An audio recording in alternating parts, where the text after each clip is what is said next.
来了！啊！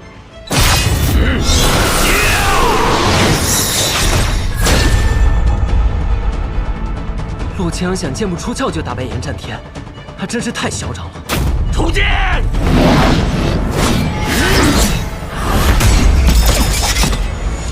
这就是严战天怒意最盛时的样子。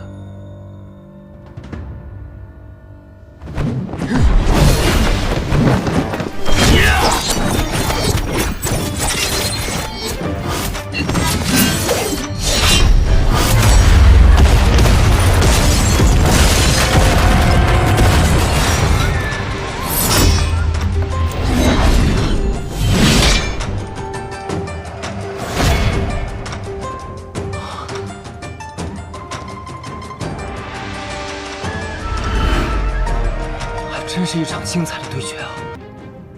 以剑论道，好嘞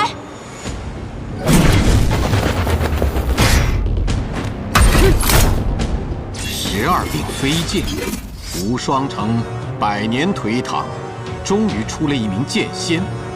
前辈过奖了，去！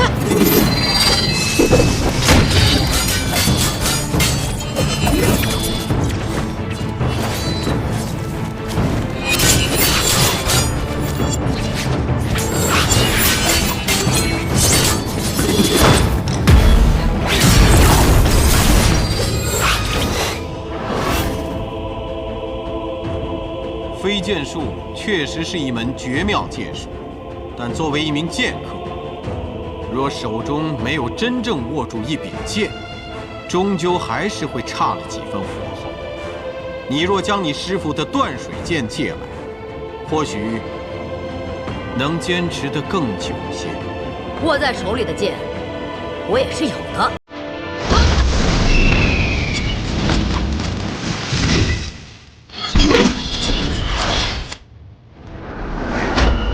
大明朱雀，他这是做什么？大明朱雀问的12柄飞剑都是鬼剑师打造的，需要以血喂养，所以大明朱雀还有另外一个名字——魔剑。果然是把好剑。杀了这个无双，我要这把剑。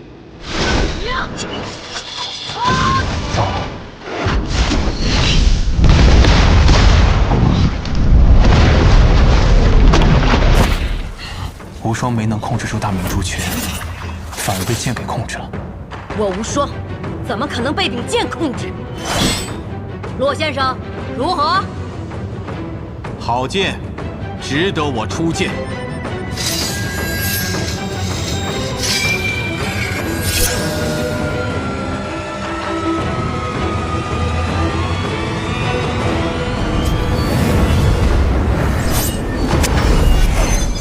哎，你们看骆信阳，这是国殇剑。为什么我看他出剑有些难过？国殇之剑，凄凉剑之最。骆青阳最强剑法。何谓国殇？战场之上，无勇而死者，照例不能炼以棺柩，葬入墓狱，也都是被称为殇的无主之鬼。你们知道骆青阳为什么会选择木梁城吗？昔日的木梁城作为西面雄关，曾有10万大军服侍此地，他们的国家打了败仗，仓皇离去，只剩下那些战死的将士们曝尸荒野，无人收敛。直到100年之后，化为尘土，此之殇变为国殇。和之凄凉，能抵国之凄凉。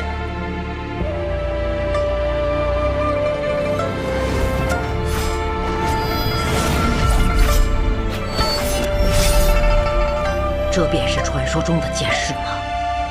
那我便斩九歌，破凄凉。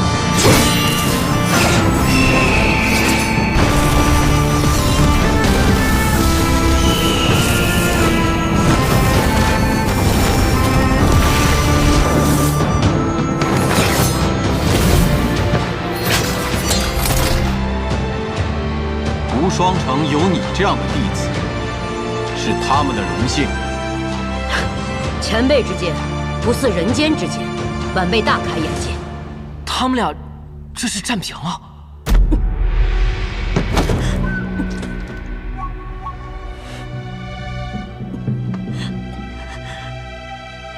终究还是败了。你若再修炼10年，或许你手中之剑真的可以胜过我。可惜了，今日便要死在这里。洛江要杀他。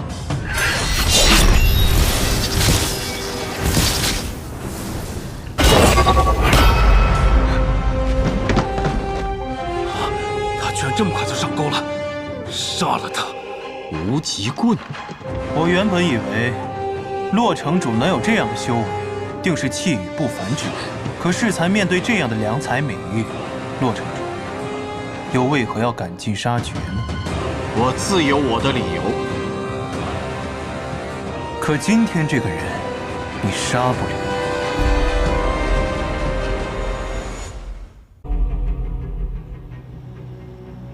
二哥，带无双走。多谢。我应该谢谢你们。走吧。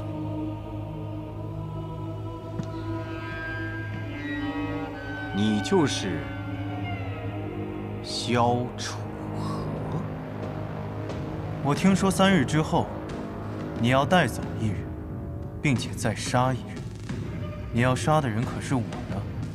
正是你。但不应当是今日。我给了3日时间问剑天启，你拿的是棍，没有资格参战。那我呢？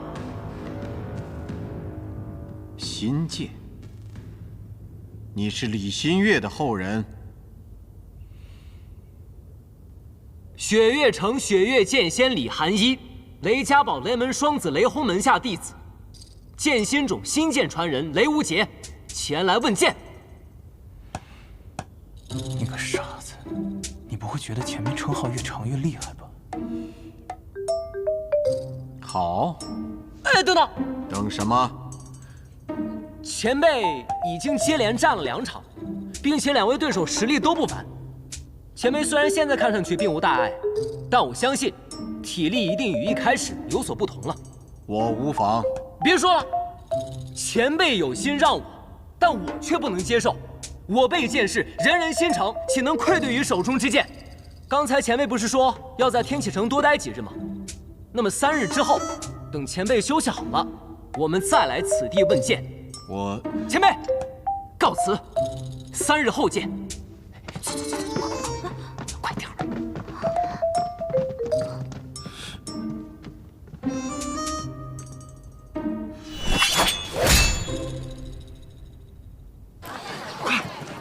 来，雷无极，你疯了！你怎么可能打得过他？雷兄啊，你看上去单纯懵懂，其实还是挺聪明的。怎么说？刚经历了2场精彩对决，顾剑仙的神采在众多剑士中堪比神人。可当气势正旺，顾剑仙想要求剑却无人问答，雷无节却冲了出来，一顿插科打诨，还立下了3日之约，把气氛扫得干干净净。顾剑仙想要营造的高手求败的感觉，就荡然无存了。还是叶姑娘懂我。那3日之后怎么办？雷无节，你又该怎么办？今天上场的这3个人，我一个都打不过，尤其是那个顾剑仙陆清扬，差距很大。你还知道？但是他一剑斩了永安王的牌匾，这是在示威啊！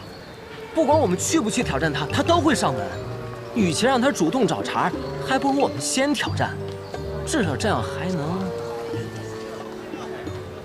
什么？还能出个名吧。哼，你可真是个妙人啊！啊，无妨，没什么大碍，好好休息一下就行了。多谢先生。谢谢先生。小无双，小无双，这些都是我从萧瑟的药房里带来最上好的补品。你也知道，他这个人小气得很，搞到这些可不容易了呢。你是来求教的，废话少说，直接问。你是想问洛清扬的剑？哎，是的，这正所谓知己知彼，百战百胜。你说我也不可能把剑法现在练得比他还强，但是我要从他的剑术里面找找弱点，就能从弱点出发，出奇制胜，一招制敌。好，你问。那我就问问你啊，他这最后一剑是从什么地方攻过来的？四面八方。好，那个时候，他的剑气何处最盛，何处最弱？无处不在。那这就没法聊了呀！这的确是这种感觉，跟洛清扬对剑和其他人对剑不一样。我们站在那片空地上，我却感觉我来到了一个新的地方。那个地方是属于洛清扬的，不对，是属于洛清扬的9歌剑法。风是凄凉的，四处是苍茫的，我耳边隐隐有一个人在唱歌，而我有一瞬间很想哭。这便是剑仙所谓的剑势啊！他一剑便能画出一方天地，在那天地之中，他就是主宰。那就没有办法能破剑仙的剑势了吗？每个剑仙都有自己的剑势，这就相当于一个小世界。你要想打破这个小世界，便不能顺其剑意而为，而是要反其道而行之。孤剑仙的剑势就是有那股凄凉之气。我明白了。孺子可教，竟聪慧至此。什么方法？我骂死他！这凄凉之剑，重在剑势。国殇剑一出，四面悲风，这是壮士高歌之时。此时气氛一到，我暴起怒喝：“呆！洛清扬，你这个老匹夫！你说你这个老匹夫没事来天启城瞎晃悠干什么？天启城发生的事与你何干啊？你早不来晚不来，非得现在才来，你还问见天启？天启城同意了吗？你把那牌匾也打坏了，你知道那牌匾有多贵吗？你给我滚吧你！”先生，你说我这么一骂，他还凄不凄凉的起来？凄不凄凉的起来？其实雷兄说的这番话，我觉得也是有一些道理的。谢先生，你不用顾虑这个傻瓜的情绪，有话直说吧。我不是安慰他，如果真的按照雷兄这么说去做的话，那么那股凄凉的剑势，的确是容易被挫败。当然了，骂归骂，骂只是一个辅助的作用，也不可能骂人就能骂成剑仙出来，对不对？哦，对了，你们家的剑心诀讲究的就是垂养剑心。若是你能够闭关2日，以纯粹的剑心修其一剑，也是有一线机会的。先生说的对，我也正有所考虑。那我们先行告辞了，3日之后还请先生前来观剑。萧瑟，你说我给我那套剑法取个名字就叫骂剑诀怎么样？骂着骂着就把剑仙给赢了，是不是很霸气啊？但是我觉得我骂的也还不够霸气。你文采好，帮我想想吧。你知道你面对的是什么样的对手吗？他可是冠绝榜上第1名的剑客，不输百里东军的绝世高手。所以我需要2日专心养剑嘛。哦，对了，萧瑟，我昨天只跟他说了3日之后见，却没说什么时间。算了，那我就干脆后天傍晚再来，这样多给我时间养养剑。你听懂我说的话了吗？哎呀，你放心吧，我没疯，我有我的剑，也有我的骄傲。我去学养剑心去了，这次看我一剑成名。去吧。走这儿。他要入剑心，不错。当年新月姑姑便曾养剑7日，最后1人1剑杀入法场。那他这样对抗洛清扬，有几分胜算？1分。比我想的还好些。都不到。你能不能一次性把话说完了？萧瑟，你应当劝劝雷无节。昨日无双差点死在顾剑仙的手下，他若知道你们的关系，想必要下手的更重一些。雷无杰好歹也是雪月剑仙的弟弟，五大剑仙情谊深浅各有不同，但总归还有些惺惺相惜。就冲这一点，洛清扬应该不会对他下死手。这个傻小子，明知道要吃苦头了。或许这一战对他有益吧。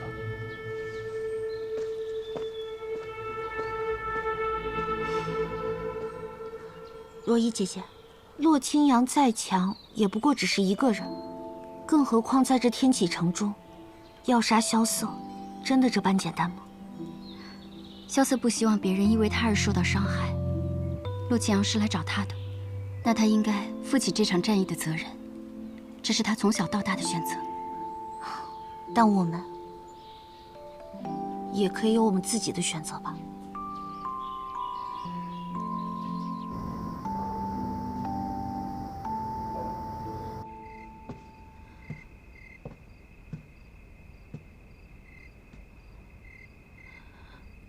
阿姨，你怎么突然从剑仙冢回来了，也不提前打个招呼呢？我怎么睡着了？你怎么突然反问我了呢？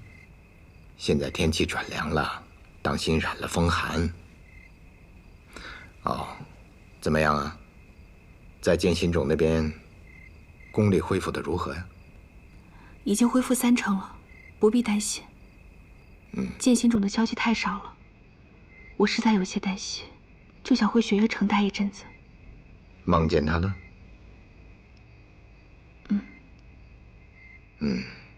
此刻若有他在的话，或许天启城的事情会变得简单一些。毕竟是我们雪月城的女婿了，应该替我们去打洛清扬。我听说，洛霞她走了。骆明轩突然对师父表达了那种情谊，他这个当师傅的一时之间不知道该怎么解决，所以他就选择了一跑了之。那骆明轩呢？也追着他一跑了之了。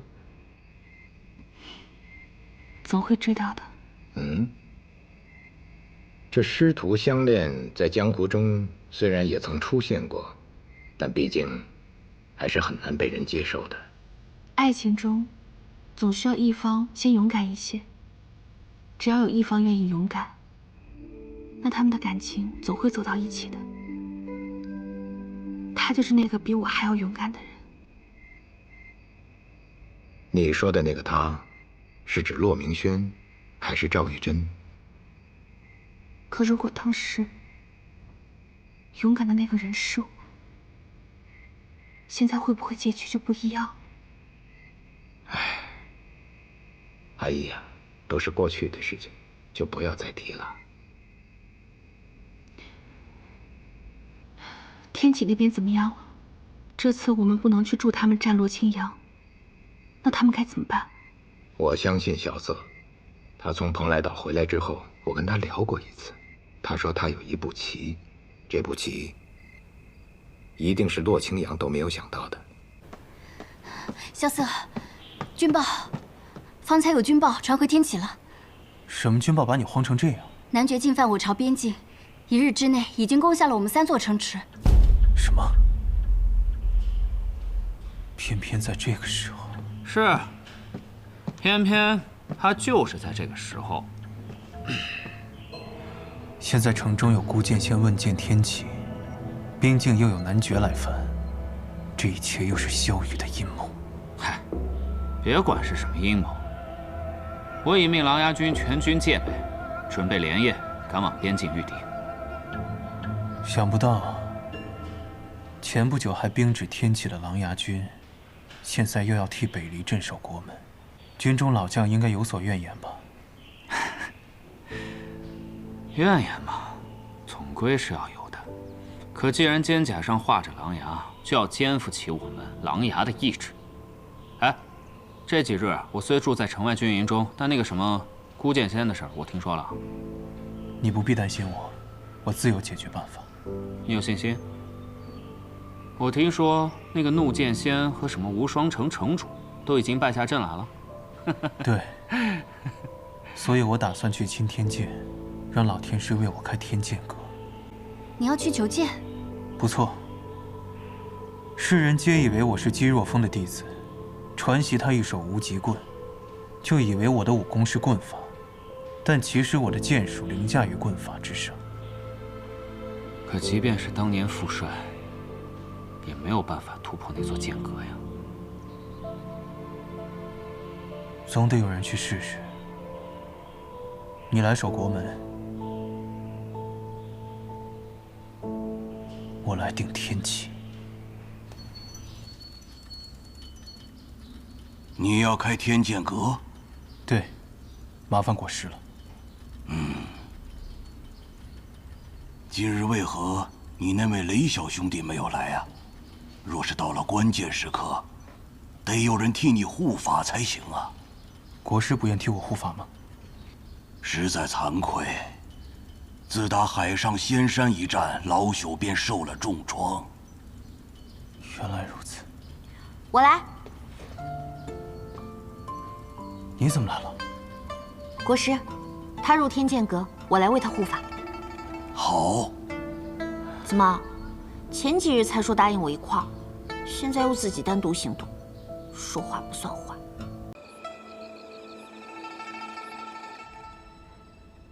萧瑟，我记得你上次像这样躺在我面前，还是在建筑。那是我真正的第一次从心底里担心一个人会突然的离开。离开雪月城的时候，我就告诉过我自己，一定要保护好你。可是每次发生危险，都是你冲出来保护大家。不过我的内力，你们用不了多久便会耗尽，要速战速决。我化晚风，走红尘一双人，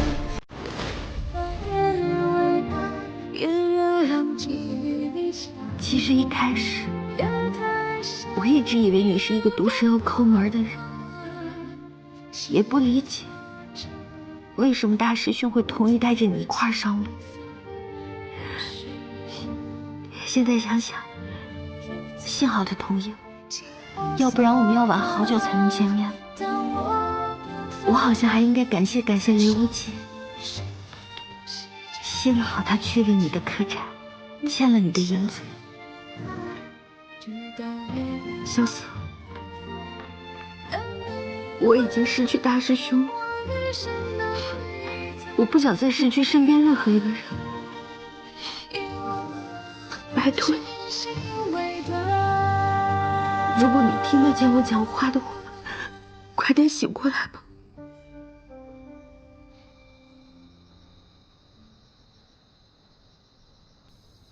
1年前，我背着师门偷偷离开，最大的愿望就是提升剑术，提高境界，有朝一日能够成为像我师父那样厉害的人，然后在江湖上行侠仗义，扬名立万。很快，我便遇见了萧瑟、无心、师姐，还有大师兄。我的伙伴越来越多，遇到的对手也越来越强。那个时候，我就告诉我自己，在我有能力保护天下之前，我一定要保护好我的伙伴。可是大师兄死了，萧瑟一次又一次的受伤。起初我还能为他们做点什么，可现在我却只能坐在这里。这种感觉还是第一次有。很愤怒，又很无力。其实你坐在这里也是一种保护。你看，前面就是大门，后面是萧瑟住的房间。想要进入这扇大门的人，就势必要经过我们所在的地方，而你就守在这里，他们就要掂量掂量，是否能够打败你，或者如何打败你。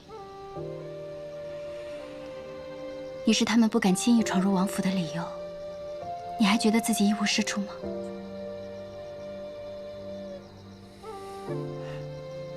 其实有你在，我安心了许多。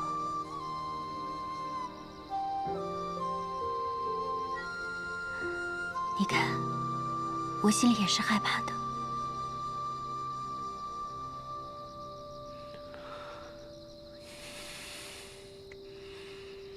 别怕，我一定会好好守住这里。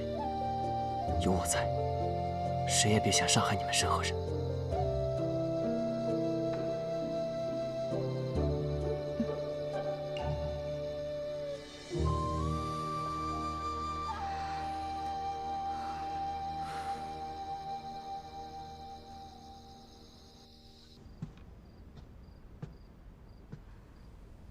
你也受了不小的伤，应该抓紧时间运功疗伤。这么守在这里，实在是没有太大的作用。离开仙山以后，他就再也没有受过这么重的伤。而且萧瑟晕倒之前的那句话让我很不安：什么叫做先救天启再救他？放心吧，我会尽快让他清醒过来的。虽然我的武功5年之内也没有办法再恢复了。我来。5年、10年，就算我再也不能用武功也可以。我和他是同一个师傅，修的又是同一门武功，所以可以助他。千柳姑娘的好意心领了，还是去门外等候吧。相信我，我一定会还你一个清醒的萧瑟。那就多谢积雪姑娘了。我以后再也不跟你作对了。快去吧。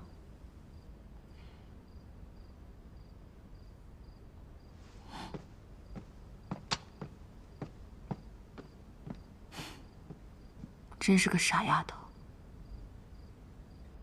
哎，也不知道为什么，现在突然有了一种没有萧瑟就不知道做什么的感觉。以前还总是嫌他烦，但只要有他在，咱的事儿总是能成。这就是萧瑟，总能给人一种信赖感。其实要做什么都不难，谁来了把谁砍了就是。哇，还是师姐威武霸气，有你在，我都不是最直接的那一个了。臭小子，不要以为我不知道你在骂我。哎，师姐，你怎么看起来像刚哭过？刘姐，你说萧瑟应该真的不会出事吧？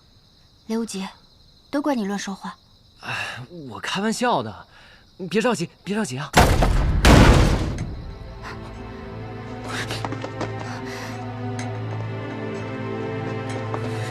我听说六哥和孤剑仙对剑的时候受了伤，我特意来看看你。他没事，王爷请回吧。我人都来了，你们也不请我进去坐坐，这就是永安王府的待客之道吗？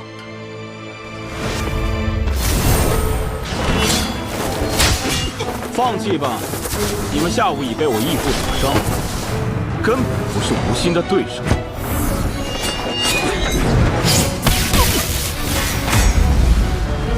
同学，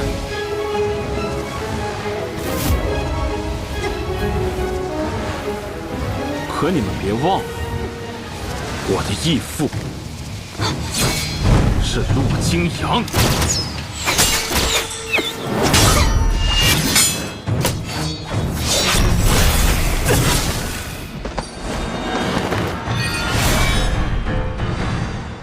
萧瑟，你的伤……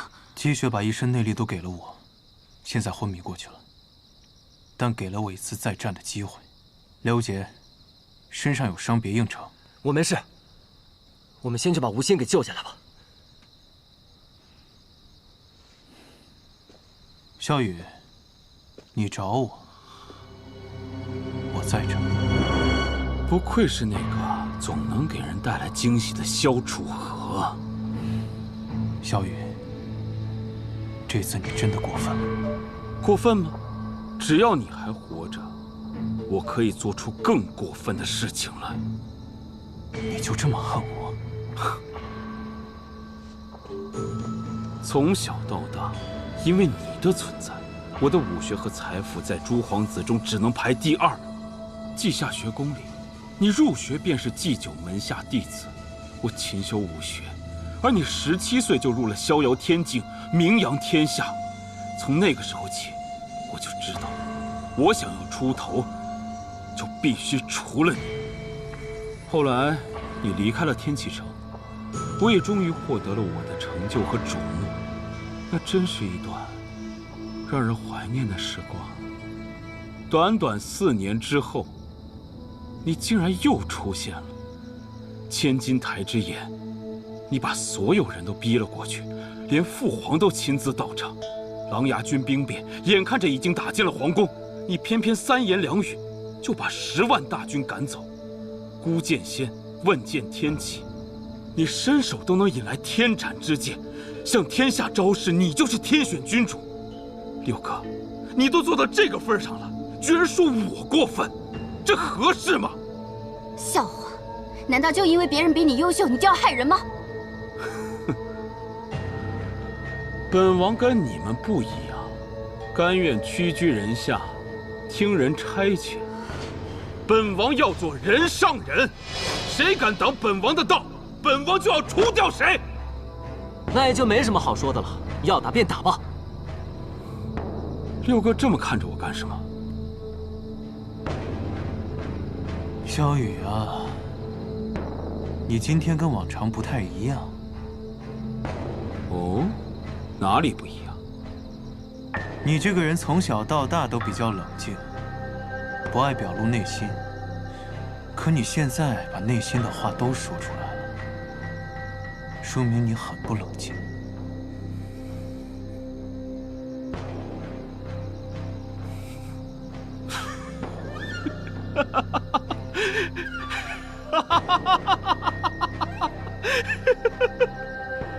我做梦都在想这一天，这一天终于来了。我当然按捺不住我的兴奋，因为你马上就要死了。是吗？就靠我这个朋友？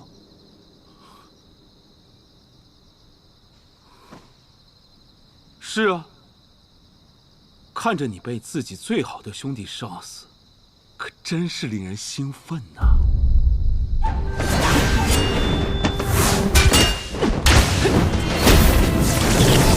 那个风华绝代、算计人心的无心，为什么会失算成为药人？他若想逃，什么地方拦得住他？他若愿死，谁又能把他变成这副模样？天启城里能够为他铺后路的人是谁？他能够信赖的人又是谁？是我，还有雷无极。你猜的不错。我选择你们，的确是有我的原因。刘杰，用无敌伏魔神通。好。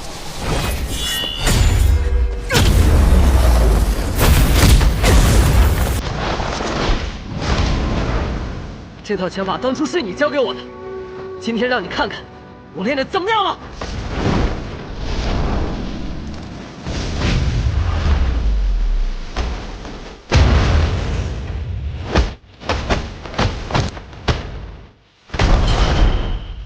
这次肯定无形的杀气没有方才那么重了。那我就是没猜错，这套拳法可以正心我去邪祟，对这药人之术同样的压制效果。不信！不信！不信！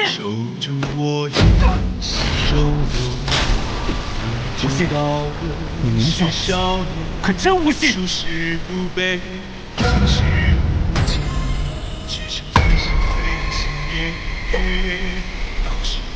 看着我，看着你的心，你看着我，看着你自己的心，明叫无心，可真无心！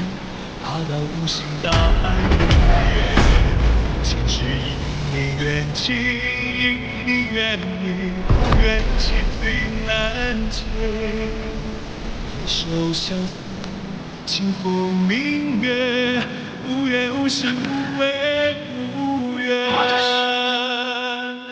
道是一世伤，一世梦，什么是难？苍生难渡悲悯人间，大道无形，大爱无言。雷无极，做得好。我一直都很聪明的，好不好？刘姐，你没事吧？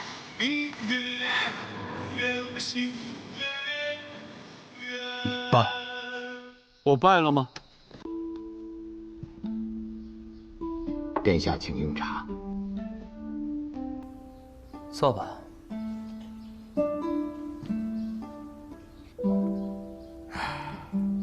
许久未见到白王殿下了，没想到再次见到殿下，却让殿下见到了这番狼狈的景象。无妨，无论是多么狼狈，本王也都是看不见的。哦，长风失言了。本王只是跟朱雀使开个玩笑罢了。白王殿下所开的玩笑，向来都不是很好笑的。本王记得，儿时见到朱雀使，朱雀使总是劝我，不要活得那么累，开心一点，多笑一笑。这么多年，本王一直记在心里，可却再见到朱雀使，朱雀使依然觉得本王不好笑。哦，那倒不是，只是比起以前，好笑了些。也罢，本王跟其他皇子相比，因为这双眼睛，确实多了几分悲凉。今日之事，多谢白王殿下仗义出手。就算我不出手，朱雀使想要解决，也是易如反掌，只不过会慢一些。今日本王有急事，所以就越俎代庖了。哦，但不知白王殿下所说的急事是什么事呢？本王有一份口谕要传。放心，这份口谕不是给朱雀使的。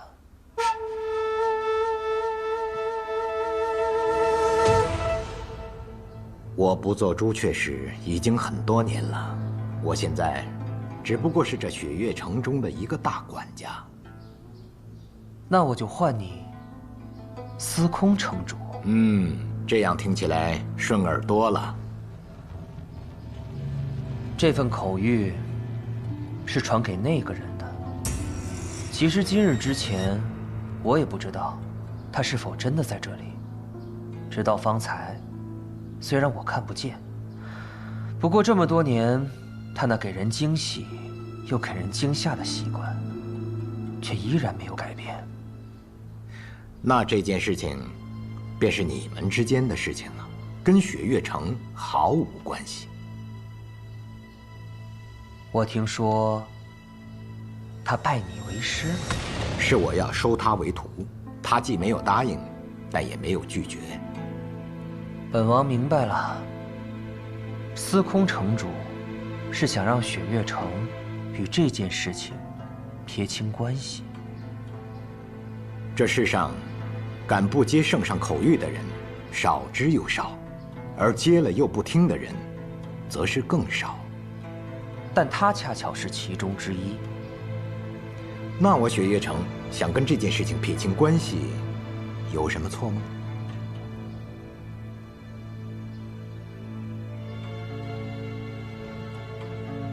本王明白了。都怪你！你说你为什么不多打一下？你那么着急的下去，你是怕师姐主动投降，你不得不娶她呀？雷武姐，你再胡说八道，我就撕了你的嘴！谁会想先投降？谁会想嫁给这个家伙？千洛，这一次萧瑟的确出了不少力，若没他的话，今日怕是很难收场。还有那个骆明轩师弟，等他伤好以后，你也去看看他。他若不是被人暗算，也能替你打赢那个段玄衡。萧瑟，多谢了。不客气。我司空千诺欠了别人的一定会还。要是萧瑟你哪天需要我拼命，我一定义不容辞，把这次的恩情给还了。不必了。萧瑟，平时不是挺热心肠的吗？你怎么整天摆着个臭脸？谁热心肠？你呀！哎，我跟你们说，我今天都没叫他上去，他自己下冲去上去了。真的？千真万确。我那是因为那个姓段的小子太讨人厌了，我单纯看不惯他而已。那也行，总之吧，今天我雷无节认可你。不要你认可。啊，好了，不说这些了。比武招亲这件事呢，总算是过去了。白王殿下也能当场证明这场比武的公正性，想来他们日后也不敢再说些什么。对啊，大师兄，那个王爷好威风啊，现场几百人一下就跪下了。但是，为什么城主是半跪呢？三师尊曾经是天启城4大守护之一的朱雀使，面圣都可以行半礼，一个王爷，自然也没有资格让他行全礼。哦，原来城主是朱雀使啊！哎，那乾隆时期岂不是朱雀令的传人？阿爹跟我提过此事，我才不感兴趣呢。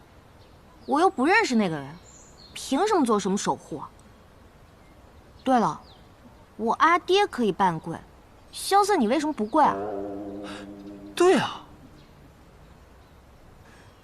我腿脚不太好。这师兄，你看他又在那胡诌。我祖上有些荣印，可以面圣不跪。你看这个答案可以吗？真的？看你平时抠抠搜搜，还世家出身呢。哎，对了，大师兄，你说他一个天启城的王爷来我们雪月城干嘛呀？应当是有什么重要的事情要和三师尊商议吧。毕竟三师尊曾经是朱雀使，当今圣上能够登基，三师尊也有一份功劳。但是天启城的王爷突然来雪月城了，总给人一种不安的感觉。父亲早就说过，最讨厌的就是那座城里的人了。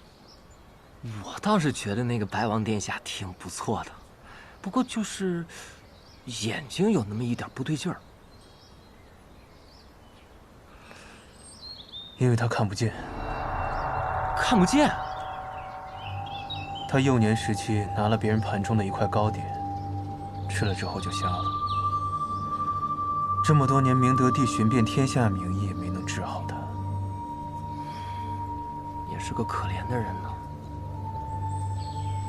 萧瑟，尹长老，白王殿下在后院等你，你先过去一趟。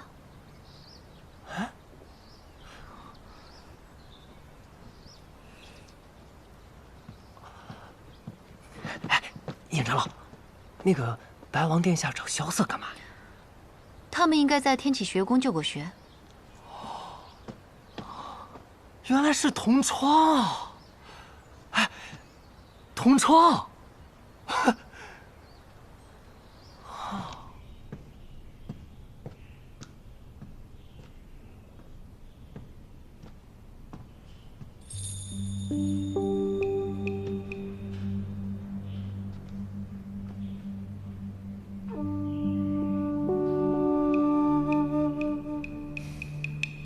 我是个瞎子，我看不到你，而你却能看到我。怎么？既然都见到了，也不唤我一声吗？参见白王殿下。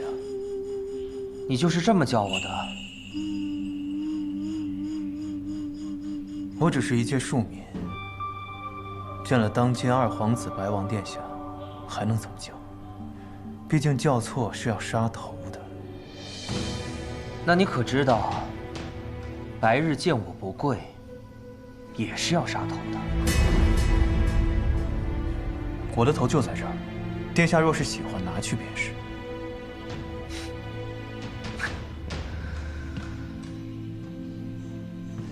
你说话不像从前那般锋锐了，就是有些有气无力的。不过你耍赖的样子，还是像从前一样。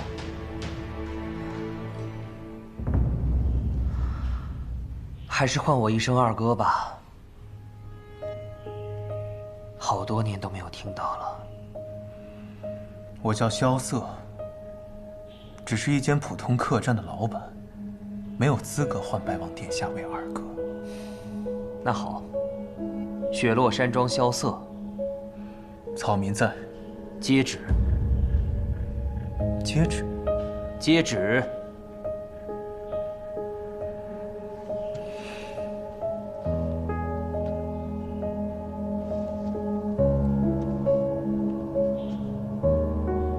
奉圣上口谕，赦免六皇子萧楚河过去一切罪错，恢复皇子身份，承袭永安王爵位，赏黄金10000两，珠宝100箱，即刻速回天启城复命。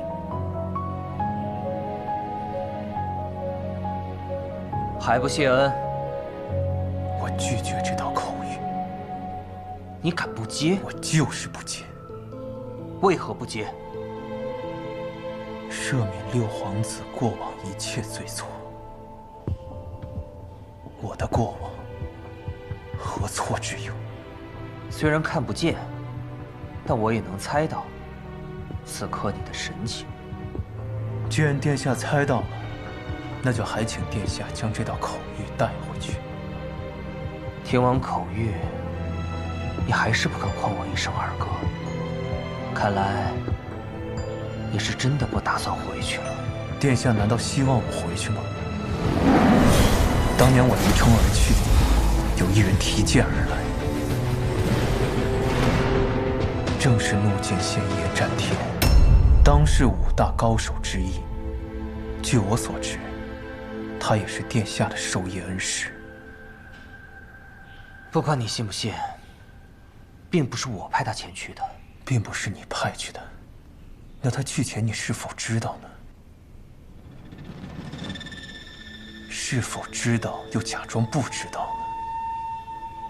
所以你认为你的伤是战天师傅造成的？就算最后一剑不是他出的，倘若他不在，很多事情都不会被改变。罢了，很多事情还是回天启城再说吧。本王给你3日时间，你好好考虑考虑，是否要接下这道口谕，同我回家。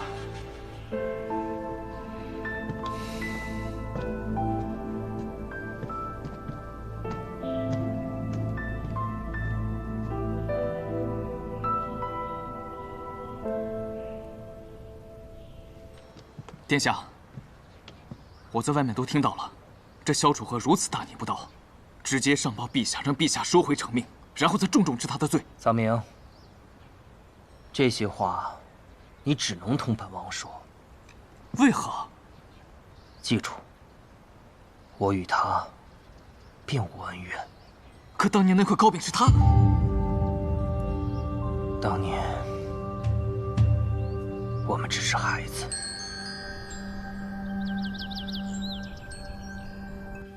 最近雪月城还真够热闹啊！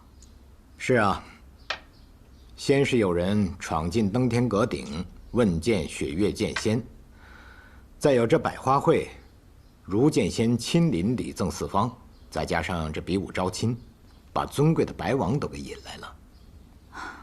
可你知道，我是个不喜欢热闹的人。哼，那感情好啊！你现在就去替我把白王给我赶出去。嗯。这有何难？当年我一剑逼得他老子都跟我立约，一个王爷罢了，我去就回。开玩笑，开玩笑呢，你何必当真呢？你干嘛总是把雪月城满城上下的脖子全给提起来呀？这个白王啊，他来只不过是想带走一个人。消息传得还真快，既然皇帝想让他回去，应该已经赦免了他的罪，这是好事啊。其实萧瑟最想赦免的不是他自己的罪，而是琅琊王的罪。这不可能，琅琊王案当年已经是个死案，明德帝不会愿意做出任何妥协。是啊，这是一个死局啊。叶姑娘，叶姑娘。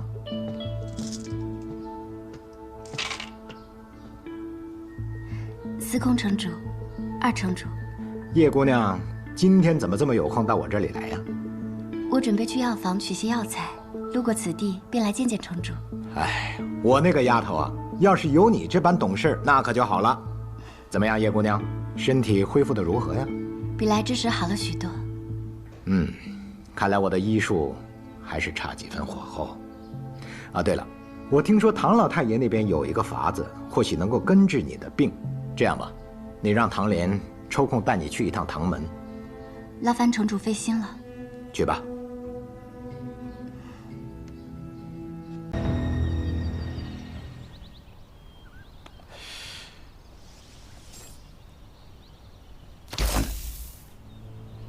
老太爷好身手。穆雨墨，你来晚了。偶尔也让老爷子等一等奴家嘛。唉，别用那种眼神看着我，我一个行将就木之人，可不会中了你的媚术。这可说笑了。老爷子可是不管年少年长，都是个绝情的人。和你一样绝情的那个弟子呢？今天怎么没来？他在连月阁。事成之前，他不会踏出那座阁。说正事儿吧，你还有个客人没到。怕是不会来了。我了解他，要么他来了，要么他不来。怒剑先言战天，可从来不会迟来。这件事没有他不好办，但也不是办不成。还以为能见到大名鼎鼎的怒剑仙呢，结果聊来聊去，还是和老爷子你聊了家常，真是无趣。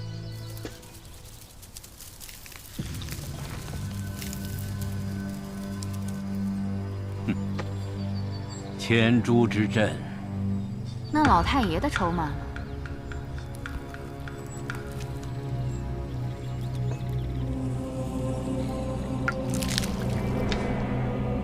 绝妙啊！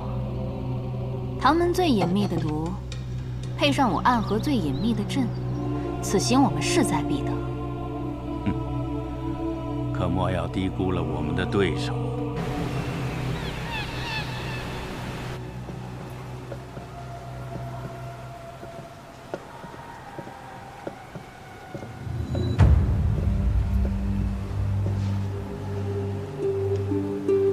贵客何人？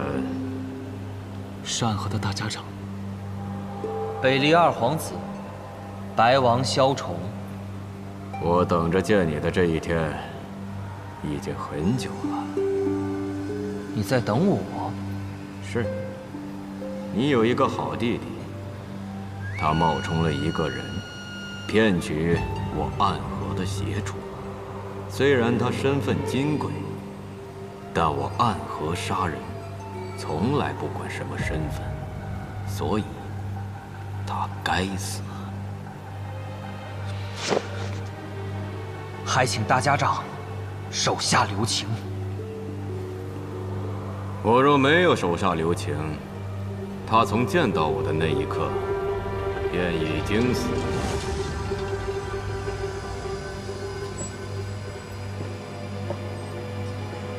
九皇子想请我暗河和唐门联手，覆灭雷门。而雷门是雪月城的重要盟友，灭了雷门，就等于毁掉了雪月城的半只臂膀。这桩买卖对我暗河来说不亏，但是覆灭雷门只是前驱。你找到我，这件事情才刚刚开始。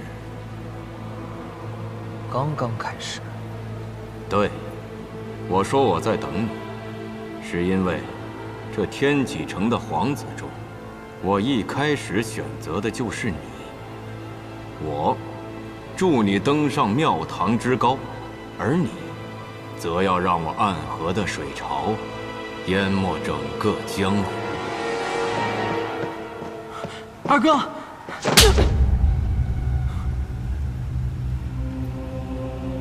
知道自己哪里做错了吗？皇兄，君下知错了。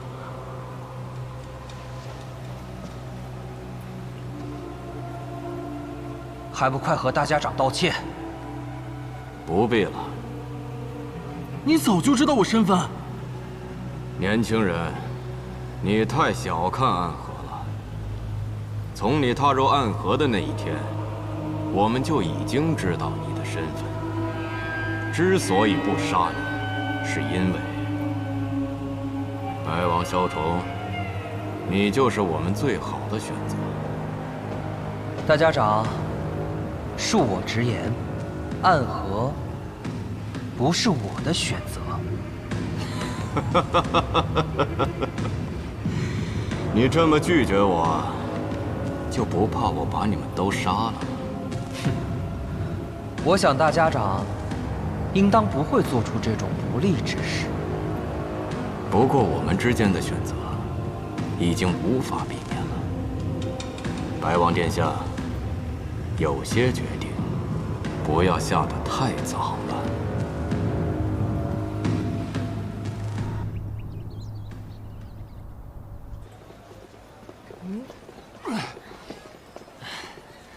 天天都吃着馒头，人都给我吃瘦。有馒头吃就不错了。谁让你从剑冢走，也不知道跟你外公要些银两。剑心冢卖的剑，每一把都价值1000金。你外公也算的是江湖前3甲的富豪，怎么就有你这么一个穷酸外孙？你怎么不早说？你怎么不早说呀？哎，前面发生什么事了？我去看看。老兄也活动没力呀。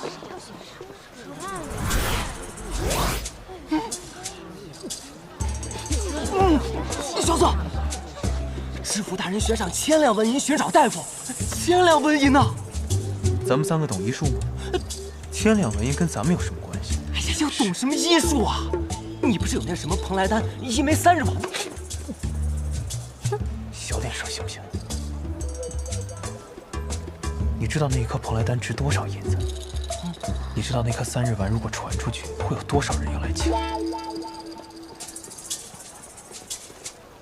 哎，我知道那蓬莱丹很金贵，但是你看这小城里也没什么人认识，是吧？而且你救人一命也算是积德行善了。走吧，走吧，走吧，走吧！松开！我以前也学过一些医术，谁说救人就一定要用我的蓬莱丹？你个横货！你还学过医术呢？哎，你以前究竟是什么人呢？轻功又好，赌术又高，还会医术，哎，你太厉害了吧！行了，能不能别说了？哇，你能不能教教我呀？是景霞冲动了，请皇兄原谅。不是冲动，是不对。景霞只是想帮二哥。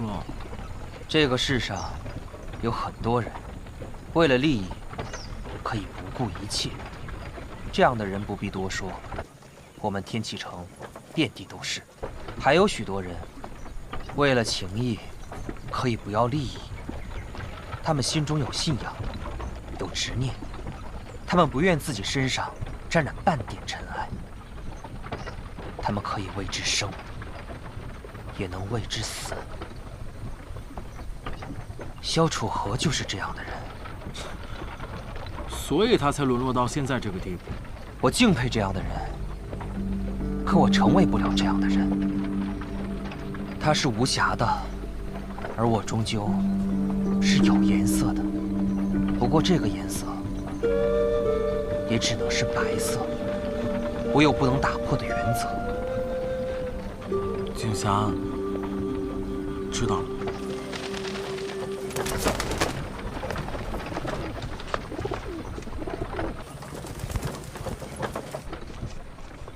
少汉那边的书信到了，大概是陛下一直问我们为何还未归朝。宫中其他皇子有什么异动？其他都正常，除了赤王萧雨，他一直称病不出，已经有1个多月了。哼，那个施九王爷，景霞，不能小看赤王。虽然现在就你们2人被封王了，可是皇兄你是凭借自身的才识啊，那小雨凭什么？还不是凭借自己的母妃，深受父皇的宠爱。很多事情不能从表面上来看。赤王萧雨可是个很可怕的敌人。你刚才还有一件事情说错了，被封王的不止我们2位。你是说永安王萧楚河？暗河已经说了，他们对于他的追杀是不会停止的。要我说，你不如顺水推舟。放肆！刚才我跟你说的，你都忘记了吗？可有联系到大师傅？属下已经让人尽力去寻了，可是陆剑仙前辈的行踪太难追踪，只知道他在快到唐门之前离开了。希望能够及时联系到大师傅。能阻止这一切的，只有他了。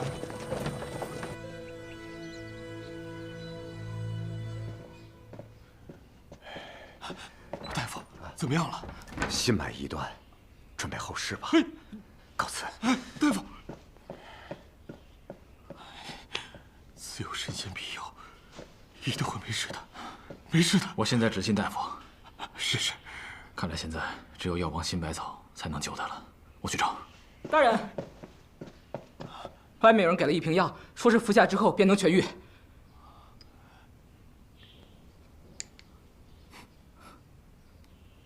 蓬莱丹。蓬莱丹是什么？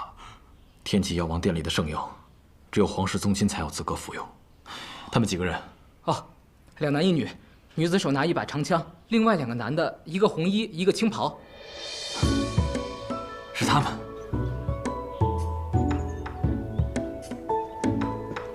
萧瑟、千洛、雷无杰。大师兄，大师兄，大师兄，这才几日没见，就这般想念了？你是不知道，没有你的日子，我们是走到哪儿被打到哪儿。啊，原来是被打了，才想起你大师兄的好。不是，哎，大师兄竟然在这儿，那叶姑娘岂不是也在啊？难道那个要治病的人是若依？若依，蓬莱丹正在帮你清除血脉里的郁结。我知道这很痛苦，但如果是你，一定没问题。忍住。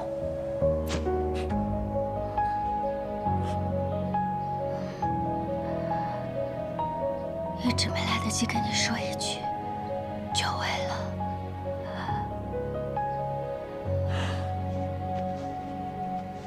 先好好休息吧。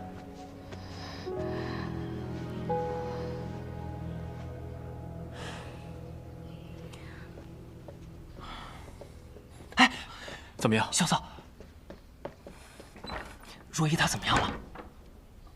暂时没事了。你和叶姐姐从前认识吗？你似乎对她的病十分了解，而且刚刚如果我没有听错的话，她说久违了。我们2个从小就认识。啊？那你们之前明明相见了，为何不相认？莫非曾经是情侣？什么情侣？我们俩只是旧相识罢了。过分！过分！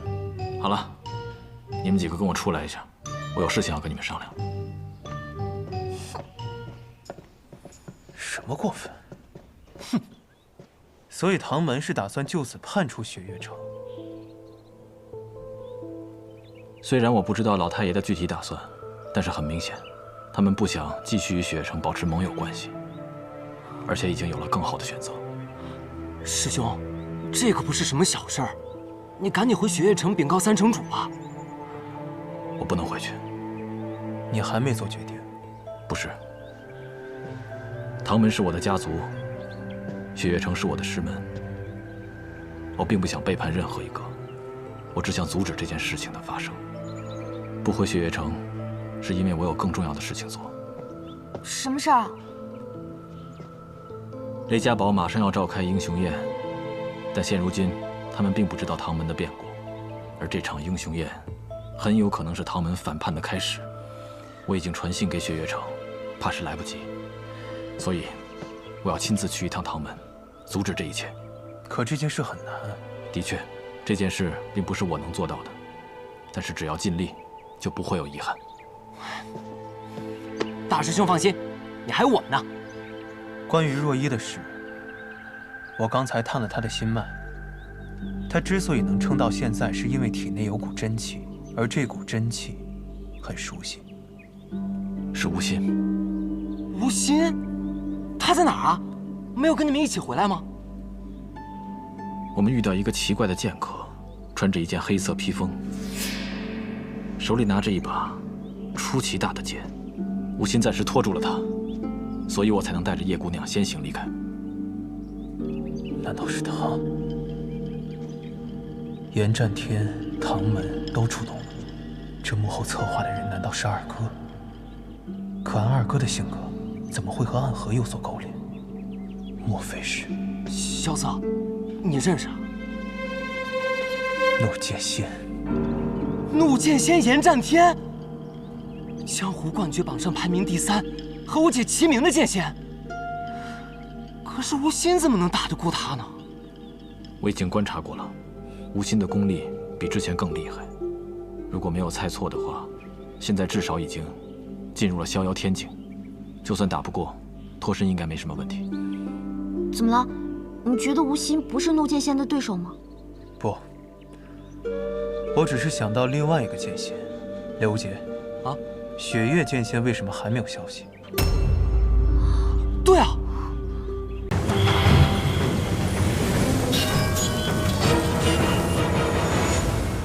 哎呀，记不住了。啊，不好意思啊，好久不见啊，生疏了。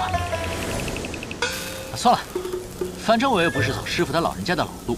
雷轰前辈，帮我拖住他，给我创造一个机会。好。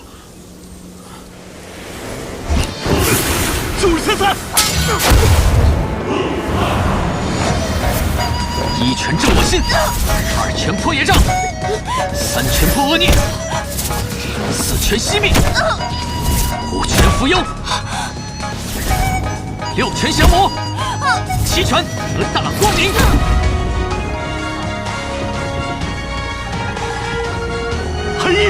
韩一，还好当年跟师兄偷学了这一套伏魔拳法，什么走火入魔，打完收工。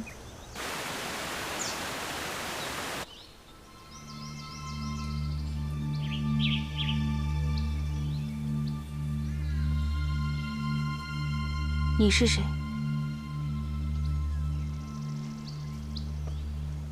寒水寺，吴昕。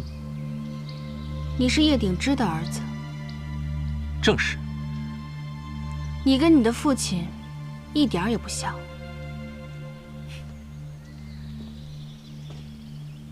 很不像吗？你的父亲，无论是长相还是气质，都很豪迈。很多人说他不像江湖中人，身上有帝王之气。而你则不同，你的身上没有锋芒。听你的语气，你和我阿爹很早就认识了。我认识他的时候，他还只是江南的一位游侠，传过我几世剑招。再次见到他，就已经是魔教的教主。所以你便杀了他。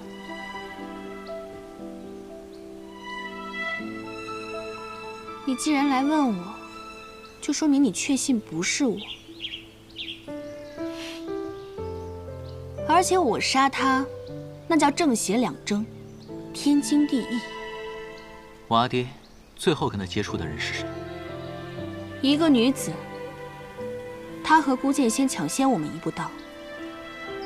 他和叶鼎之贴面说了一句话，叶鼎之就拔剑自刎了。果然，我把过你的脉，你的功力所剩不到2成。若是被想杀你的人知道就不好了。所以，你还是先回雪月城疗伤吧。你去哪里？去我该去的地方。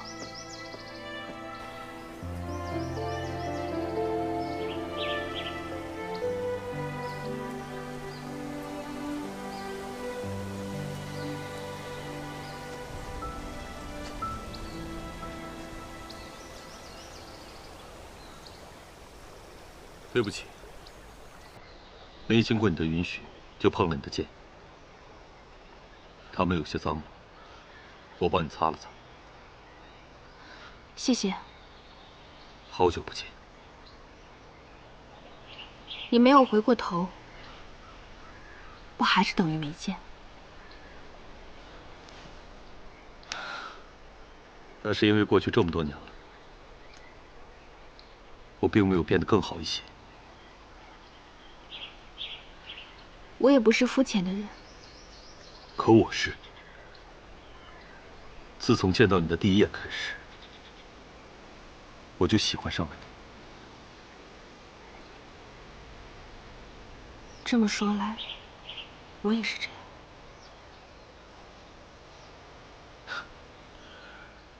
对不起，当年望城山让你练成绝世之剑以后再相见，可我没有想到这一剑之约，竟浪费了你这么多年的好时光。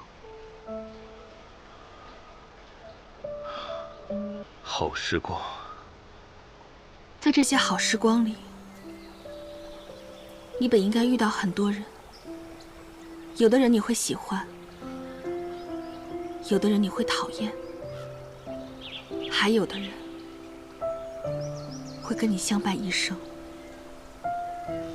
我这一生遇见你一个，知足了。可我已经嫁给他了。如果当年先遇到你的人是我，结局会不一样吗？不会的，我一定会先遇到他。有些事情就是注定好的。对不起，虽然我走火入魔了，可我还记得我说的那些话。那些话不是真心话，那些事也不该怪你，反而我应该很感激你。可我还是那句话，有些事情都是注定好的。再见。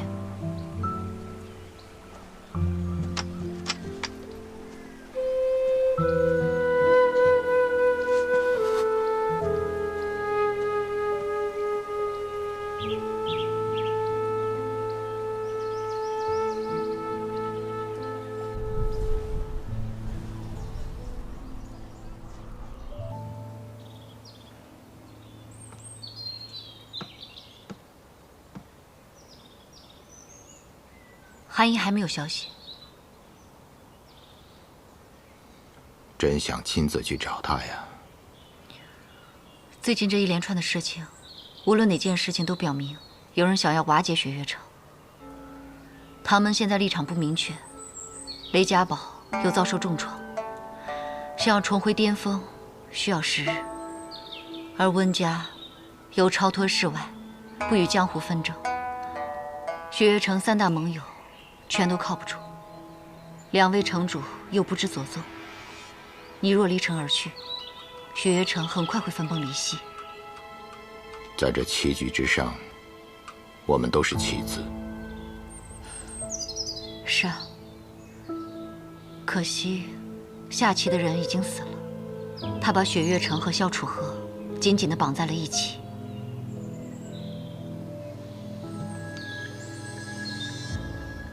雷家堡的事情会和无双城有关系吗？以宋燕回的性格，应该不会。只是江湖不大，雪月城失势，定是无双城崛起的最佳时机。这么看，还是有关系的。不过无论什么关系，雪月城和无双城终有一战，这个我会全力以赴去准备的。在这个之前，雪月城靠你坐镇。我明白。哎，马上就要出海了，我这还有点激动呢。你小点声，再让别人听见咱们是没出过海的土包子。那像你这么说，你去过？没去过。你也没去过。人这一生若是没见过大海，还真算不得完美。穆公子。穆公子居然也出来闲逛，看来这捕蛇的好手是找到了。差不多了。三位兄弟也尽快做好准备，我们马上就要出海。啊，行，我现在就回客栈收拾行李。等一下，我和你们一同前去，顺便逛逛这鱼市。走走走。哎，要不咱们晚上吃一顿再走吧？没钱。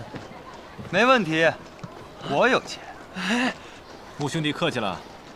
哎，那我们去问问珍珠姑娘，这段时间她也帮了不少忙，得照顾一单大生意才行。好说。那是谁啊？看起来不像暗河的人。紫衣蟒袍是大内宦官的服饰，他是宫里的人。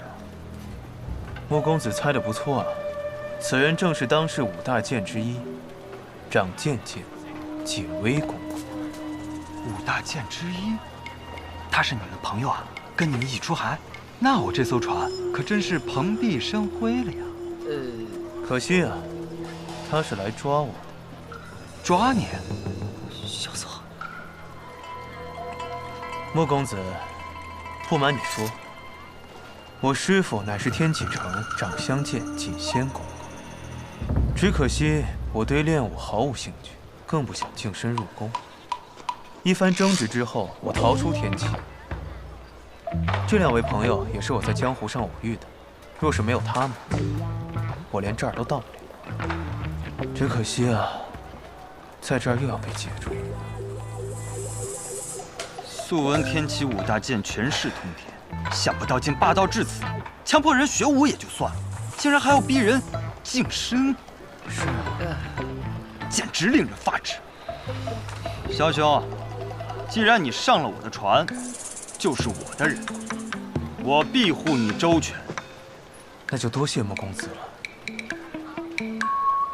公子，随我回天启吧。跟你回去，那公子不就要变成公公了？你是谁？在下穆春风，青州穆家3子。原来是穆家公子。在下无意叨扰你们穆家做生意，只不过你这队伍中有一位客人从家里逃了出去，我得把他带回去才是。还望穆3公子。那若是我们不让你把他带走呢？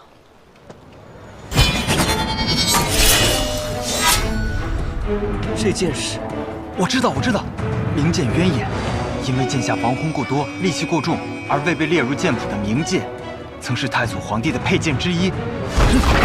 休想！穆公子。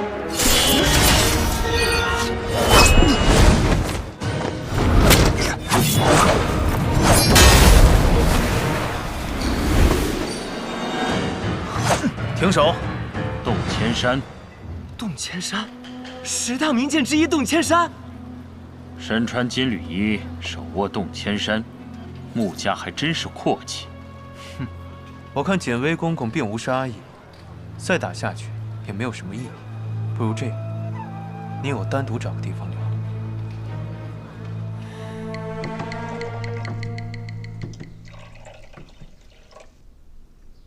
多年不见，公公还是这么不苟言笑啊。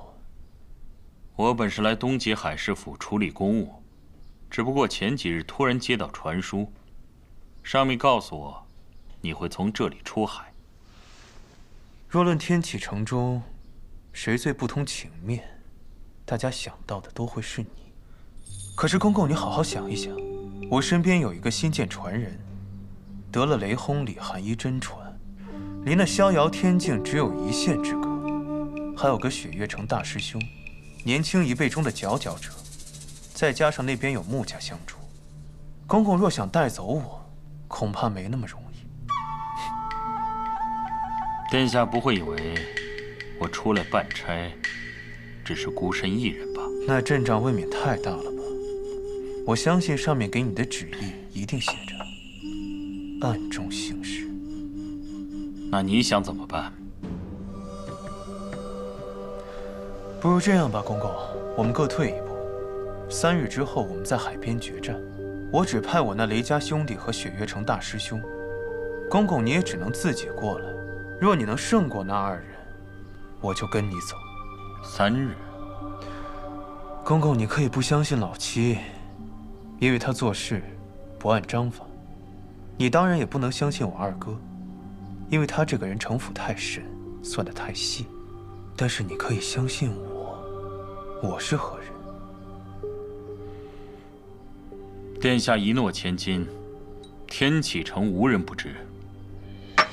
好，锦微便和殿下立这3日之约。那我们就不见不散。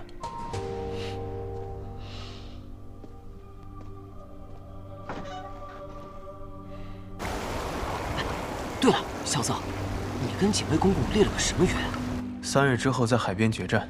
决战？他这都信啊？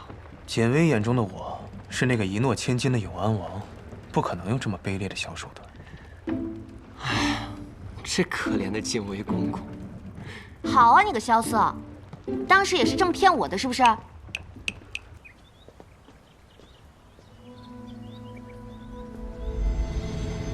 晨光幽谷乡，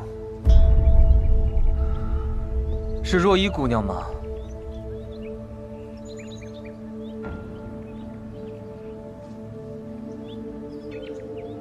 许久未见了，二皇子殿下。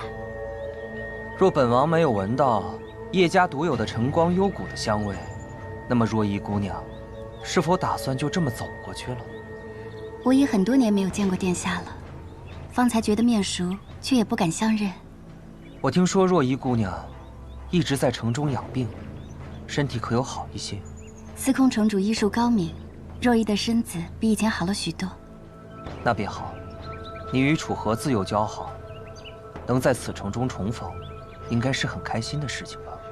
啊，楚河哥哥，他不是失踪很久了？哦，你没见过他吗？我向来一人独居在这别院中，平常从不与城中人来往。今日是过来取些药材的。他来此城已经许久了，此行我便是来寻他的。那殿下来寻他，是要抓他回去吗？抓？我是要将他带回天启。父皇已经免去了他所有的罪错，他之后还是北离的六皇子，永安王萧楚河。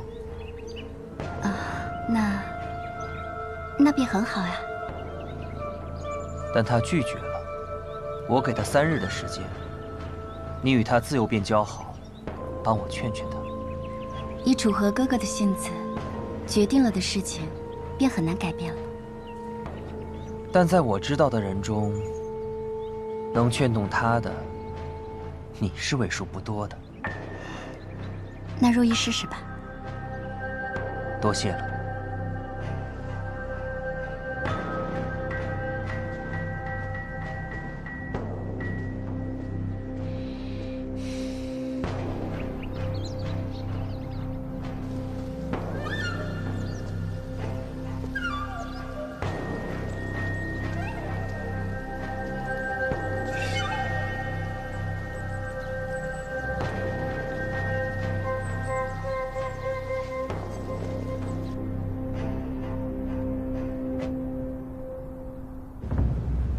你已经知道姑派人去找楚河的事了？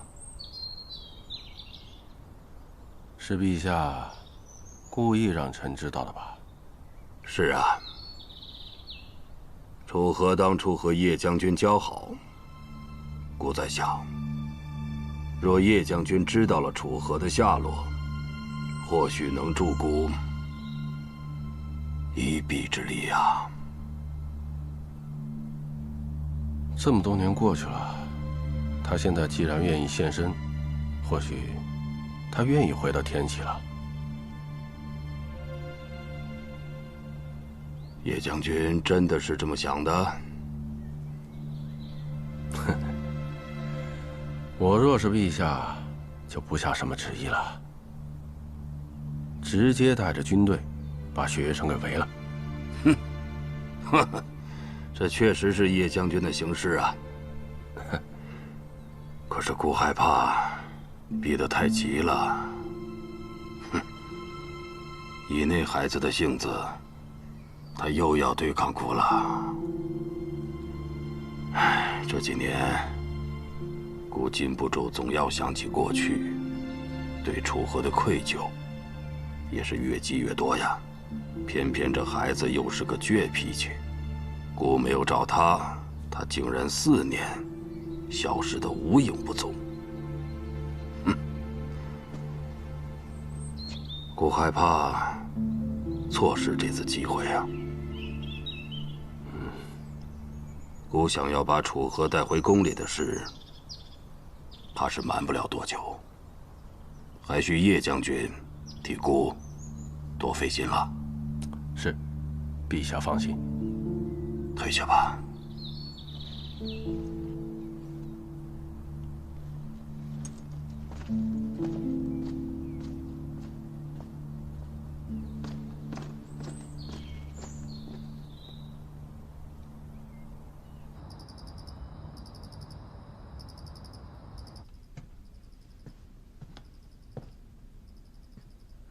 是什么风把你给吹来了？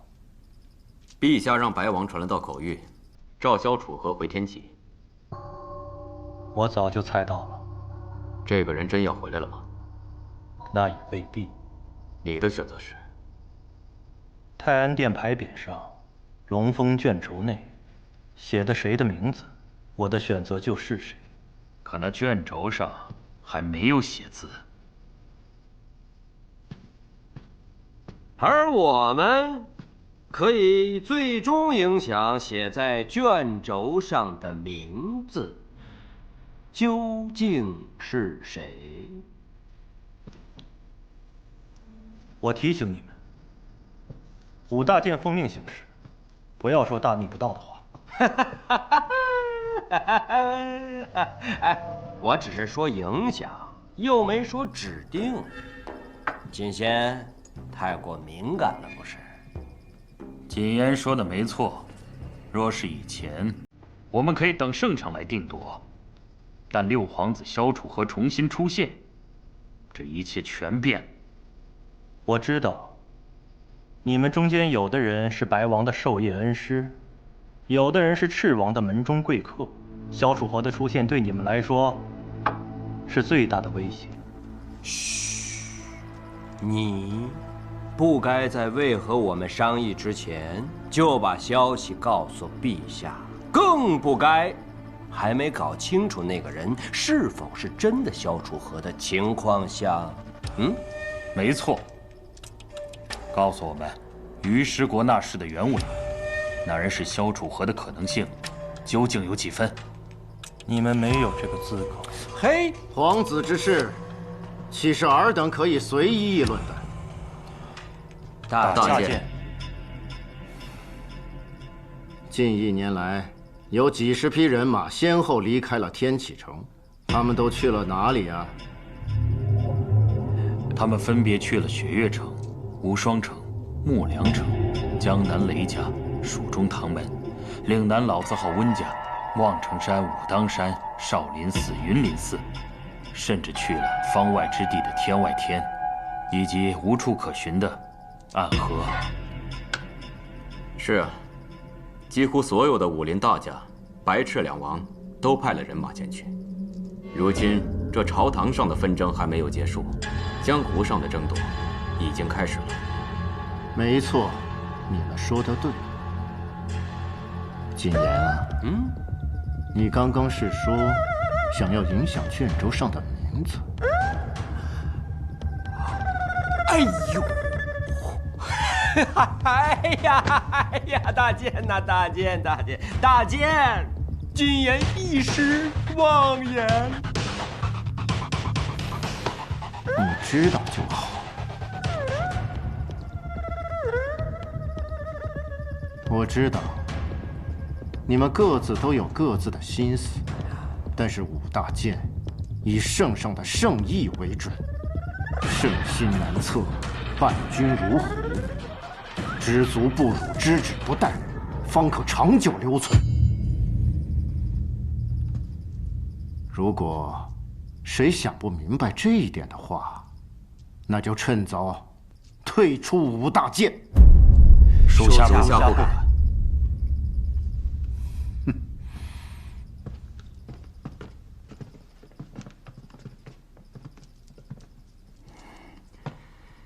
虽然你不曾做过选择，但我知道，你一直很欣赏六皇子萧楚河。为什么一定要做选择呢？这些皇子，他们小的时候都是很好的朋友，只因为我们的利益驱使，才让他们变成今天这副模样。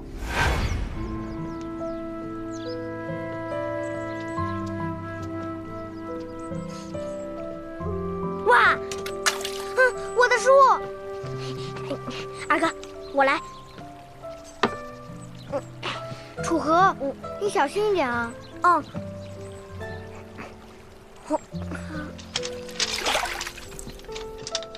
二哥，你就别看书了，你看书都湿了，你就陪我玩一会儿吧。楚河，你天天被学堂老师骂也就罢了，还想害得我也被骂？二哥，其实啊，这书的内容我早就会背了，只不过是气那老头罢了。啊，嘿，别吃！你看你那手脏的，回去洗干净了再来吃。听二哥的。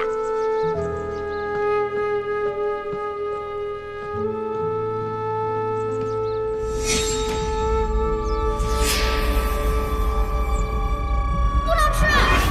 不能吃！什么不能吃啊？你怎么来了？啊，我来给你送点吃的。来。哟，无事献殷勤，非奸即盗，有事求我，说吧。哎呀，没事儿，我就问问你，那个王爷找你什么事儿啊？尹长老说你们还是同窗呢。叙旧闲聊，没什么正事。行，你有秘密瞒着我们也没事儿，你不想说，我就不问。那个，比武招亲好不容易结束了，一桩大事了结，要不去城里逛逛散散心？说正事。我好久都没见叶姑娘了，我想你陪我去串串门呗。没出息，你自己去找她呗。我多不好意思啊！司空千洛跟她是好朋友，你找司空千洛。前段时间我去找过了，他不在。哦，我听明白了，你是走投无路了才想起我来了是吧？不是，萧瑟，你就陪我去一趟吧。你昨天那洒脱劲儿去哪儿了？你把这些都吃了，咱们再聊。啊！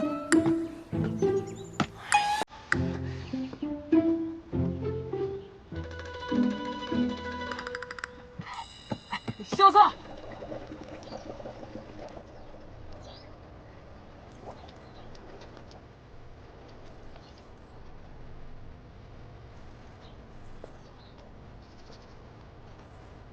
这顶好的红山朱颜，若是再多煮一颗的话，便会失去它最好的滋味了。啊！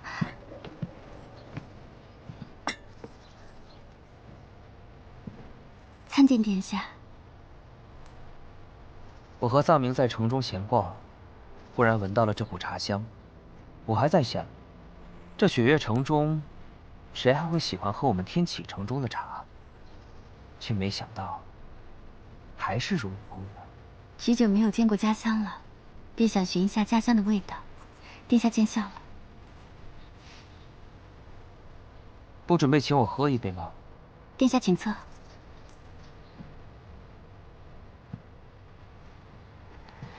萧瑟，你这么着急拉着我去找叶姑娘，想好理由了吗？要什么理由啊？你就路过此地，有些口渴，讨口水喝。你若只想讨口水喝，那你可有口福。啊？什么意思啊？上好的红山朱颜，配上苍山上化开的雪水来烹煮，这味道……哎呀，听不懂，听不懂。也是，对牛弹琴。哎呀，哎，果然是好茶。对了，若依姑娘，昨日有没有见到楚河？见到了，不过他跟从前相比，似乎有些不一样了。哦，哪里不一样了？以前他说话总是朗声高语，眉眼飞舞着，似乎对这世上的万事万物都有着绝对的自信。可如今的他，变得沉默懒散了不少。是啊，楚河是变了不少。那他有没有和你说说，这些年他都去哪里了？他说他开了一间客栈，在一个背靠青山、面对绿水的地方。若依姑娘，我和萧瑟路经此地，进来向若依姑娘讨杯茶水喝。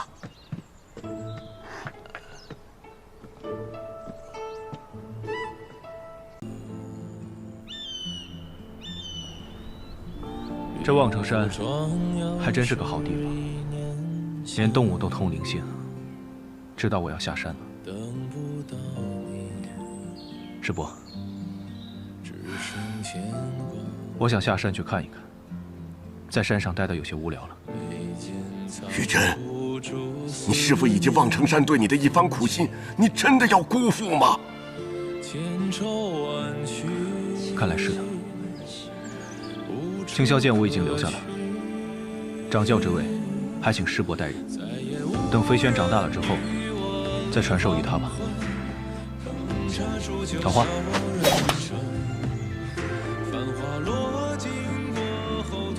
桃花，和我一起去找他，好不好？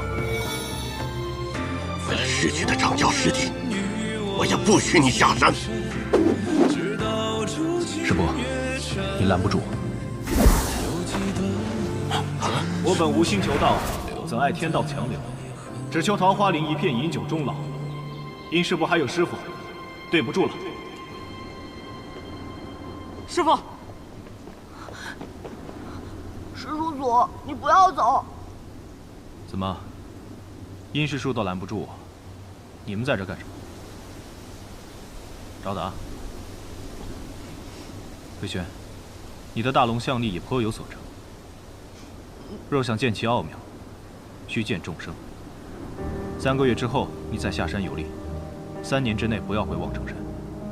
晚松，你与飞轩同去，你命中有2段誓缘，一段于我，以缘尽于此；还有一段，在江湖山野之中，那位师傅的剑术，不逊色于不，我不要什么2份誓缘，我只要师傅您1份就够了。傻孩子，我只是下山，又不是去赴死，哭成这样干什么？可是师叔祖，你说的这些话，分明是遗言嘛。我只是觉得，我这次下山，恐怕要很久。放心吧，我不会死的。我可是赵玉珍，那个差一步就成仙的人。什么天机，我才不怕。为师走了，给你们带个师娘回来。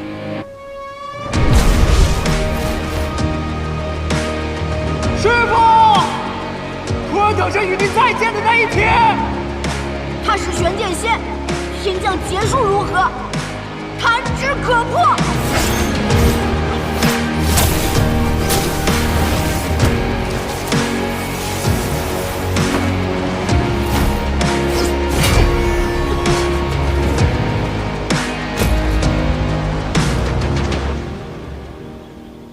刚刚那一剑很精彩，不愧是剑仙一剑。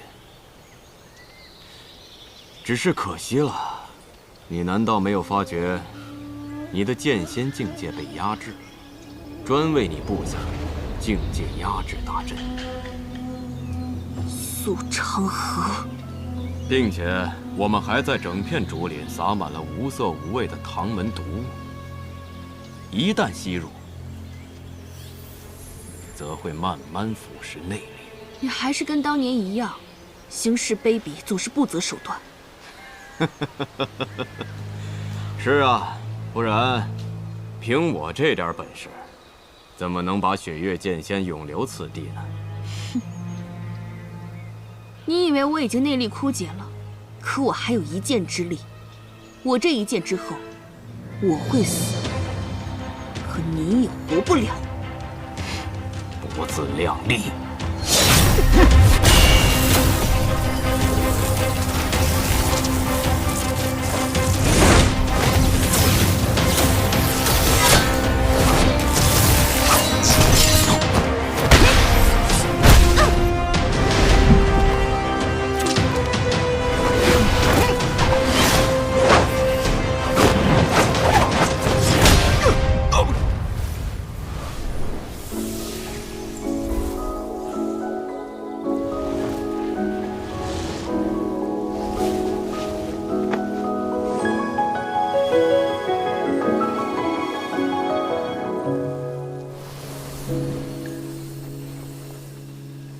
云深处，闻你轻声悠悠的低诉。残霜月，皆化作梦中一幕。恍惚间，红烛伴着你画下轻舞。人飞雪满小仙女，天。我好想你。我一直在想，我们的重逢会是如何。玄剑仙赵玉珍，倒是忘了还有这些人了。就是你们打伤了他。是。那就怪不得我了。我这人一般不出手，一出手就是缺胳膊少腿，你们可要小心了。小仙女，你等等我。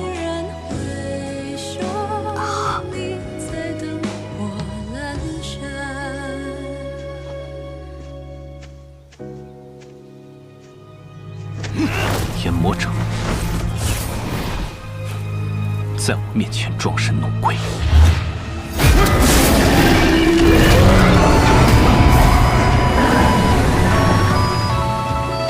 望城山太乙狮子拳第9重。天下素来认为，5大剑仙之中，孤剑仙剑术第一，只因他一人居一城的气魄，天下无双。但我却一直认为，你玄剑仙的剑才是天下第一。哼，我的剑是不是天下第一不重要，因为我的剑从不轻易而拔。我有桃花剑36柄，你看如何？虚妄。佛家有云：凡所有相，皆为虚妄。哦，那你玄门又是如何说的？凡所有相，除了小仙女之外，都是虚妄。这是我说的，我可代表玄门。无量剑阵，起！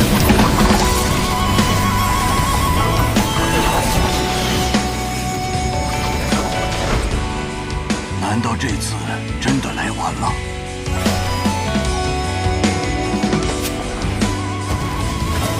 这些都是真的剑吗？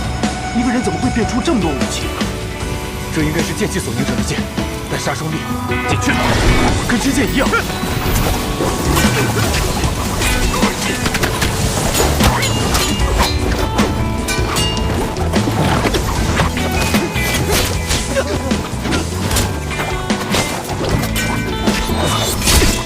大家长，再这么下去，我们都会死。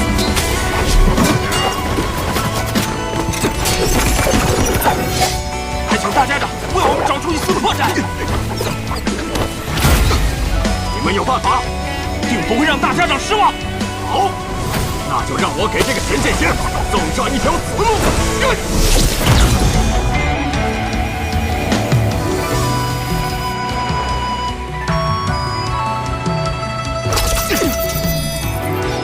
仙女，来不及了！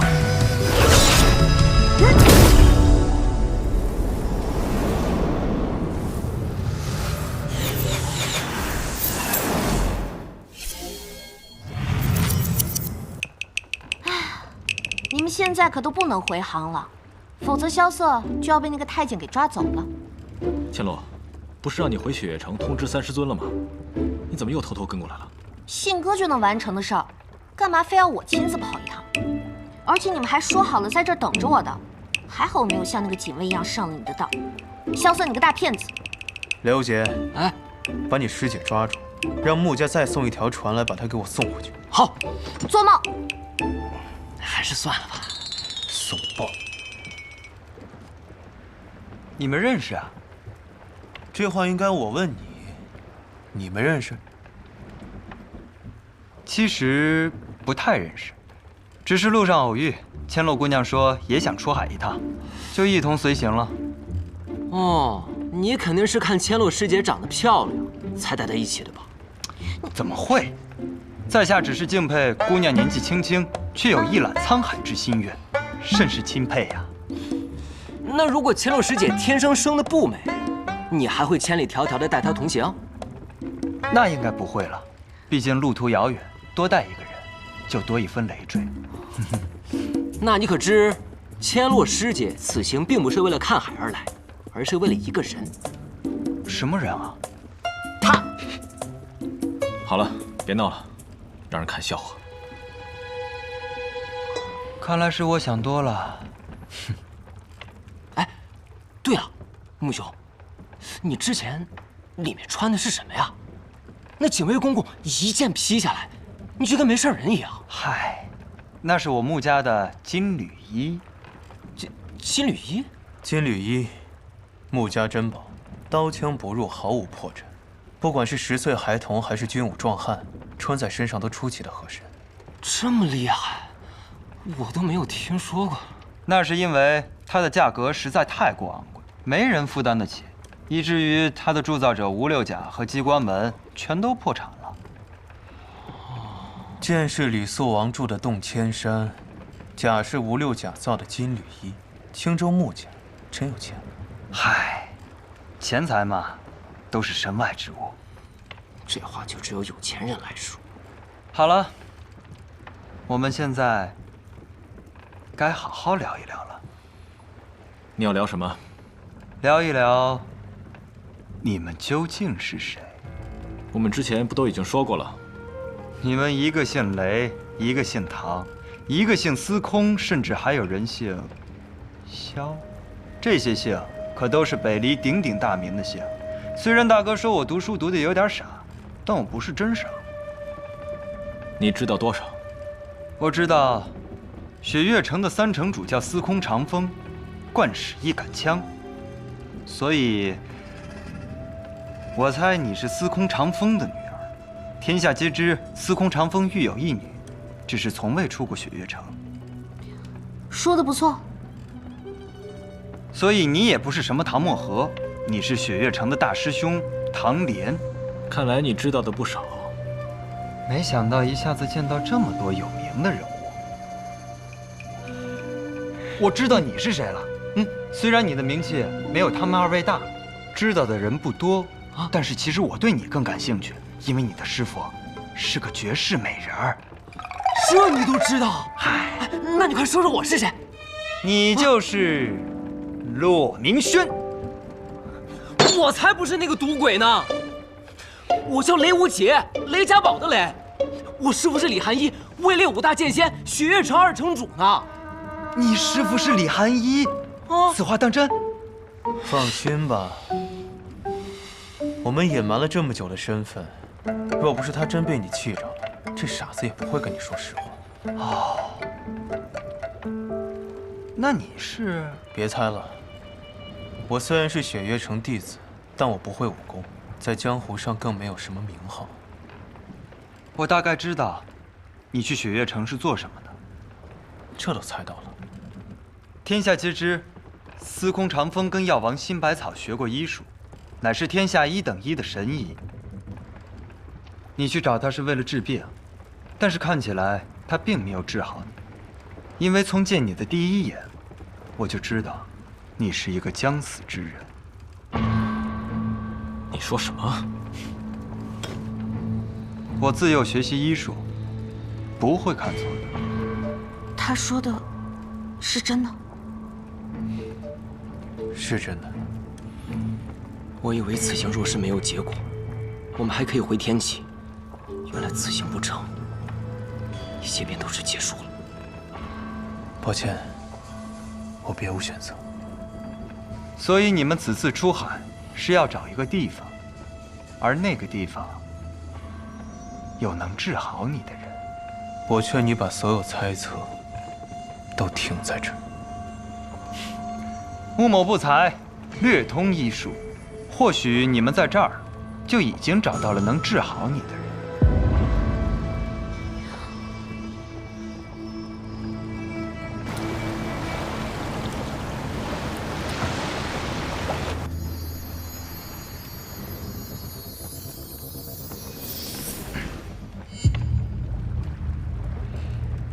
简直神乎其技啊！活不如他。他是药王新百草的弟子，未来的掌门人。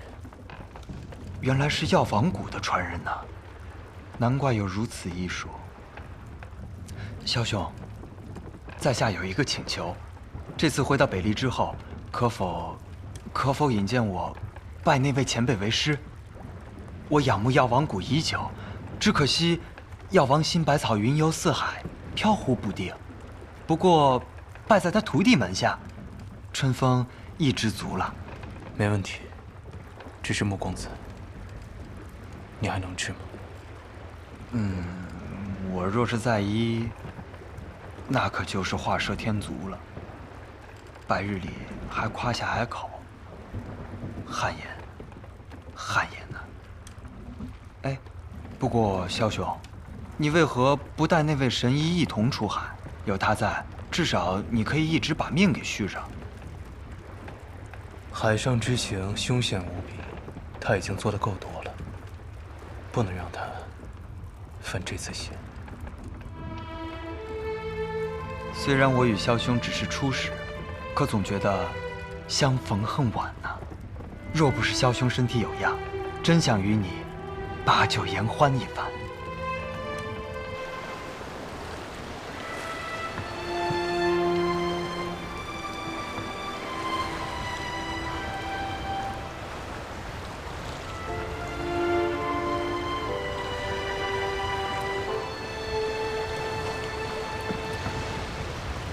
千罗，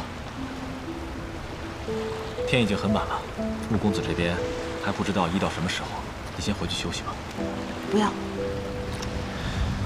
要是这个让萧瑟知道了，谁也别想赶我走。今晚我就要守在这儿。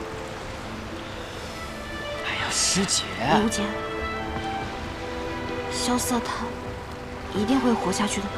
是，他一定会活下去的。毕竟，在这个世界上，像他那么小气、那么抠门的人，除了我们，也没有谁愿意收他。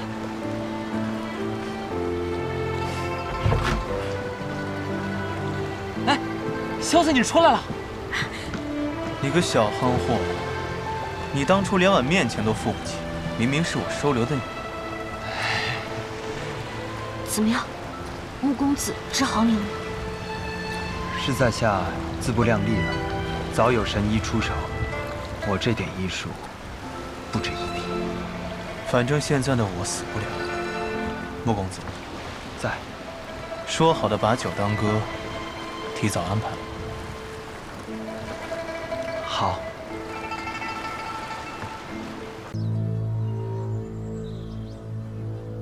哦，昨天若依姑娘也路过我的小院，也进来喝了杯茶。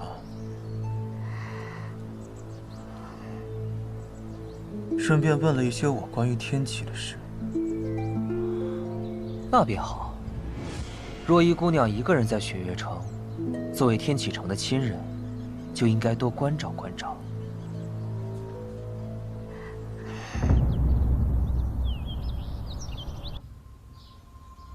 这凭什么让我做朱雀啊？听上去好娘啊！我要做青龙。不行，青龙是我的。哎，好了好了，就是个代号嘛。朱雀怎么了？长风，你看啊，连月他抽了个王八，也没说什么呀。我想揍你！阿爹，啊，阿爹，千洛，你找我来，坐坐坐。萧瑟这次帮了你那么大的忙，有没有谢过人家？谢过了，谢过了。你女儿我这点礼节还不懂呀？是我的乖女儿。哎，千洛，你说萧瑟这臭小子，平时处处跟你作对，可是这次你比武招亲呢？你看他忙上忙下的，给你帮了那么多的忙，我怀疑他是不是有什么企图啊？哎，你觉得萧瑟这小子怎么样呢？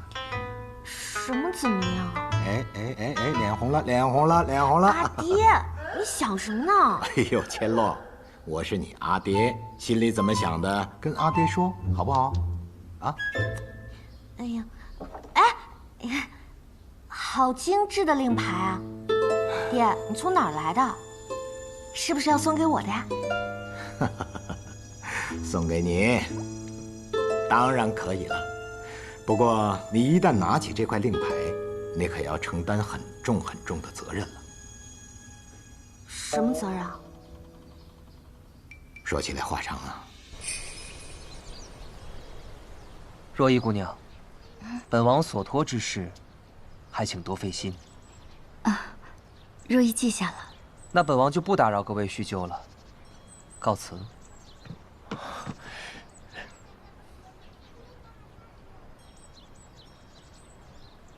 藏明，我们走。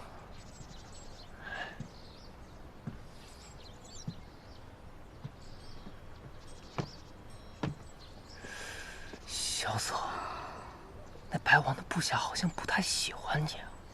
谁知道呢？可能我们合不来吧。你喝完了吗？喝完咱们就走。啊，不妨多坐一会儿吧。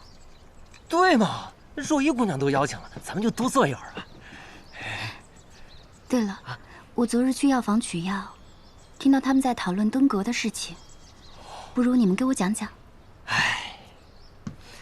说起这登天阁呀，我一人直冲16层问见雪月剑仙的故事，那还真是有趣的很啊。只见那13层守阁者骆明轩，他不和我比武艺，他要和我来一个赌局。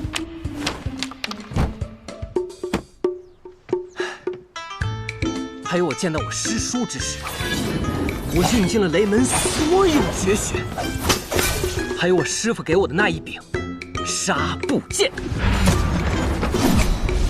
到了16层，我登高一吼，霹雳堂雷无节，问剑雪月剑仙。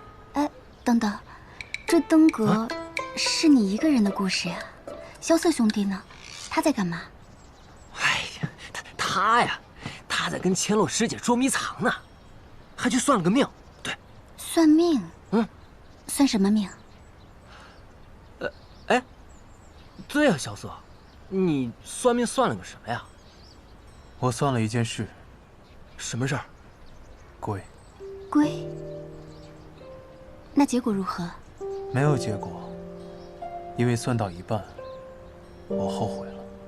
既然你都去算了，为什么不问结果？因为后来我发现，我要算的这件事，我一直都不在乎。那你在乎什么？他肯定是在乎钱啊！那望城山的掌教弟子算一卦得多贵啊！你说的对。啊，还真是因为钱啊！你这登天阁的事迹也讲完了，咱们走吧。真是3句不离走。行吧，行吧，若依姑娘，那我们就改日再来看你了。日日来也无妨的，我这院子里冷清，你们来了还能陪我说说话。行，那我明日就来，不，明早就来。走了。走了。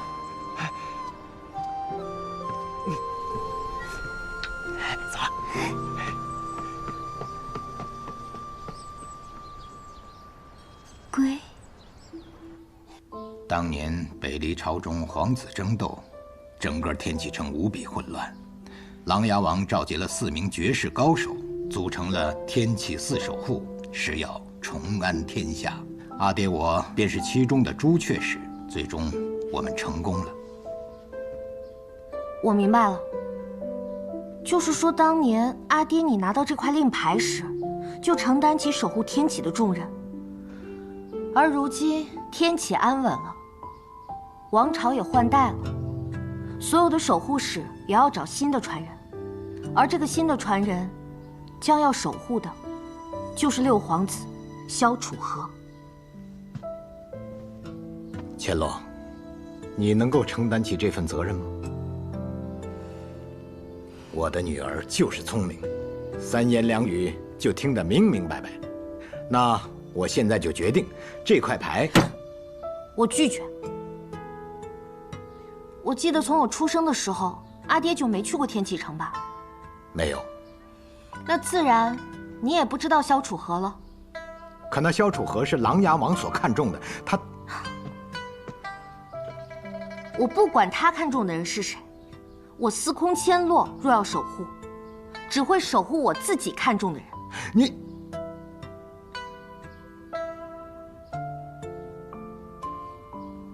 我才不要做什么药王，我要做天下唯一的枪仙。唉，阿爹，我记得有一位大师跟我说过一句话：少年人要有自己的江湖。